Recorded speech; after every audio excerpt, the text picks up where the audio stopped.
Waheshimiwa, nami niungane na walionitangulia kumshukuru Mwenyezi Mungu Allah Subhanahu wa Ta'ala kwa rehema na neema zake nyingi zilizotuwezesha kumaliza mfungo katika mwezi mtukufu wa Ramadhani tukiwa salama na afya njema, na kutukutanisha kwa mara nyingine kwenye baraza hili la Eid al-Fitr. Tuseme alhamdulillah. Hii ni rehema kubwa kwetu, kwani wapo waliotamani kufika siku hii, lakini kwa jaala yake Allah Subhanahu wa Ta'ala haikuwezekana. Hivyo sisi tuliofika hapa leo tunapaswa kushukuru na kujinyenyekeza mbele za Muumba wetu kwa kuomba msaada wake, huku tukiwaombea rehema na malazi mema wenzetu waliotangulia mbele za haki. Kwa namna ya kipekee namshukuru Mufti na Shekhe Mkuu wa Tanzania Dr. Abubakar bin Zubair bin Ali wa Mbwana kwa kunialika na kunipa heshima hii adhimu ya kuungana nanyi leo katika tukio hili la baraka. Aidha, nitoe pongezi zangu za dhati kwa Waislamu wote kwa kukamilisha ibada muhimu ya nguzo ya 4 ya Uislamu, yani swaumu ya Ramadhani. Sote kwa pamoja tumuombe Mwenyezi Mungu azikubali funga zetu, azikubali sadaka zetu, azikubali dua zetu na atukidhie haja zetu. Mwenyezi Mungu atujalie kuwa miongoni mwa waliopata rehema na msamaha wake katika kipindi hiki. Amin. Ndugu viongozi, ndugu Waislamu na wananchi wote, mwaka huu kwa rehema za Mwenyezi Mungu Waislamu tumefunga mwezi mtukufu wa Ramadhani, wakati ndugu zetu wa Kristo nao wakiwa katika kipindi cha Kwaresma. Hiki ni kipindi ambacho Mola wetu ametukadiria sote kwa pamoja, licha ya tofauti zetu za imani, tuielekeze mioyo yetu kwake, kuomba toba, salama ya nafsi zetu na ustawi wa nchi yetu na watu wake. Hili ni jambo la baraka na neema kubwa. Hivyo hatuna budi kudumisha upendo na kuheshimiana, vile vile kudumisha amani, utulivu na mshikamano. Tofauti zetu kiimani zijengewe daraja la kuimarisha udugu wa Watanzania na umoja wa taifa letu. Ndugu zangu, katika mwezi mtukufu wa Ramadhani tumeona Waislamu na wananchi kwa ujumla wakishiriki na kushirikiana katika ibada, wakitoa sadaka na kusaidia wenye mahitaji, kiwemo wajane, mayatima na wasiojiweza. Kwa upande wetu tuliita sadaka, lakini kwa wenzetu waliita matendo ya huruma, lakini wote tulifanya kazi hiyo kwa umoja wetu, kwa mioyo yetu, kwa matamanio yetu. Kwa Waislamu, Ramadhani ni mwezi wa kufundishana na kukumbushana uendelezaji wa maadili mema kwetu na vizazi vyetu, kuimarisha subra na nidhamu ya nafsi zetu kwa kujizuia na yale yaliyokatazwa na Mola wetu. Mwezi mtukufu wa Ramadhani hakikuwa tu kipindi cha toba na ibada, bali ni wakati ambao mioyo yetu inakumbushwa au ilikumbushwa kuonea huruma wenye uhitaji, kusaidiana na kuimarisha mshikamano katika jamii yetu. Kama inavyosema Qur'ani katika Surat Al-Baqarah aya ya 177, taisema Kiswahili chake, inasema wema sio tu kuelekeza nyuso zetu mashariki au magharibi, bali wema ni imani ya kweli, ni kumwamini Mungu kwamba Mungu yupo, kuamini siku ya kiyama, kuamini malaika wa Mwenyezi Mungu, kuamini kitabu chake Qur'an tukufu na kuamini mitume yake.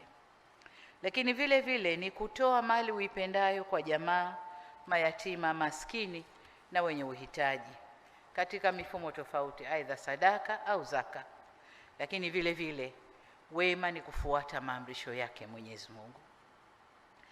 Hata Biblia au Biblia takatifu katika kitabu cha Yakobo sura ya 1 aya ya 27 inatueleza kuwa dini safi isiyo na taka mbele ya Mungu ni kwenda kuwatazama yatima na wajane katika dhiki zao na kujilinda na dunia pasipo mawaa. Hiyo ni Biblia. Kiangalia aya mbili hizo zinatuelekeza wote kufanya matendo ya huruma, kupendana, kushikamana na kusaidiana. Hivyo basi, sote Waislamu na Wakristo tunao wajibu wa kutekeleza kwa vitendo maamrisho hayo, sio tu nyakati za mwezi mtukufu wa Ramadhani na kipindi cha Kwaresma, bali siku zote ambazo Mwenyezi Mungu ataturuzuku uhai wetu. Ndugu zangu, nitumie fursa hii pia kuwashukuru kwa dhati viongozi wote wa dini nchini kwa mchango mkubwa mnaotoa katika kuimarisha maadili ya jamii yetu na kudumisha mshikamano wa taifa letu.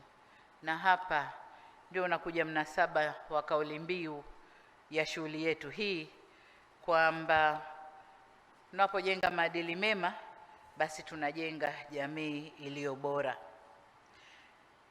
Viongozi wa dini mmekuwa sauti ya matumaini na mwongozo bora kwa waumini katika nyakati za changamoto za kijamii na kimaadili, kwa kuwafariji waliokata tamaa, kuwatia moyo walio katika dhiki na kuwaongoza watu katika njia ya uadilifu, uvumilivu, kumcha Mungu na kwenye uongofu. Ni ukweli usiofichika kwamba dini inapojenga maadili mema ya jamii, taifa hujenga msingi wa amani na maendeleo yake. Bila hapo, kama hakuna maadili, tukiendelea kuyaachia yale aliyosema Mufti ya kutukanana kwenye social media, huko kwenye mitandao, ya kutengeneza AI zinazokashifu viongozi aidha wa serikali au wa dini, watoto wetu wadogo wakiyaona yale wanajifunza, wanayafata, hatutakuwa salama na nchi haitatulia, maendeleo hayatakuwepo, sababu kutakuwa kuna vurugu. Hivyo niwaombe viongozi wetu wa dini na madhehebu mbalimbali kuendelea na jukumu hili muhimu la kuwajenga wananchi kiimani na kimaadili kama tulivyoelekezwa na vitabu vyetu, ili tuwe na taifa lenye amani, mshikamano, utulivu na ustahamilivu kwa manufaa ya kizazi cha sasa na kizazi kijacho. Ndugu zangu, katika nyakati hizi ambapo tunashuhudia migogoro na mivutano katika maeneo mbalimbali duniani, nchi yetu imeendelea kubaki salama na yenye amani. Hata hivyo, ni muhimu tukatambua kwamba si kila mtu anatamani kutuona katika hali ya amani, umoja na utulivu. Hivyo basi, ni vyema tukazidisha mshikamano na upendo kwa nchi na taifa letu na watu wake. Tuendelee na sifa yetu ya Tanzania ya amani.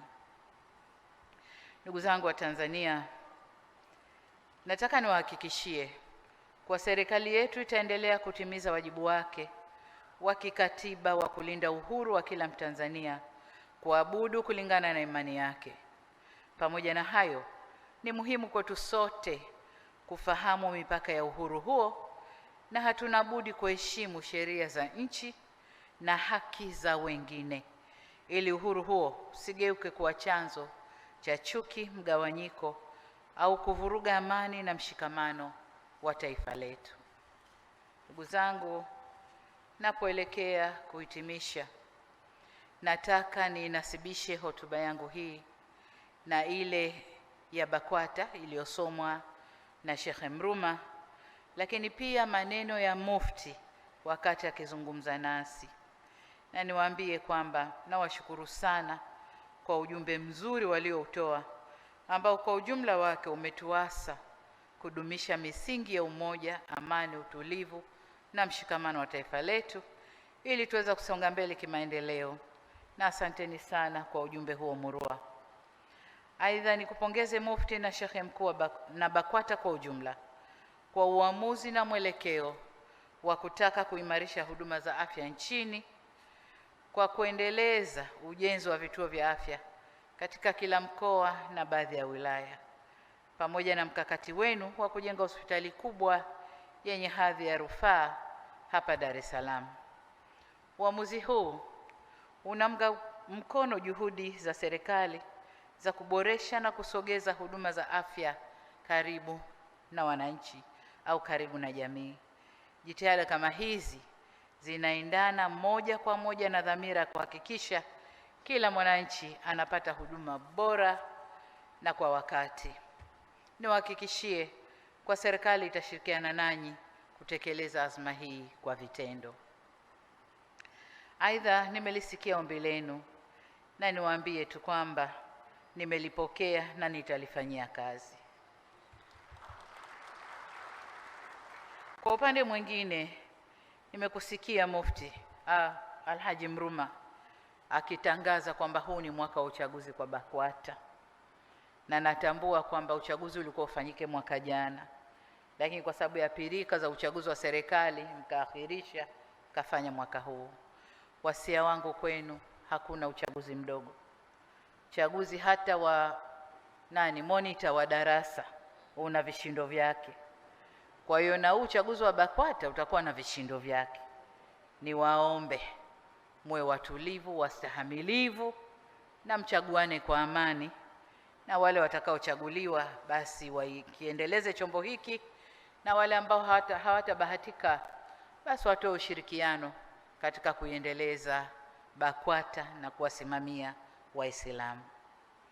Baada ya kusema hayo, naomba sasa niwatakie Waislamu na wananchi wote nchini sikukuu njema ya Eid al-Fitri yenye furaha, amani na baraka tele.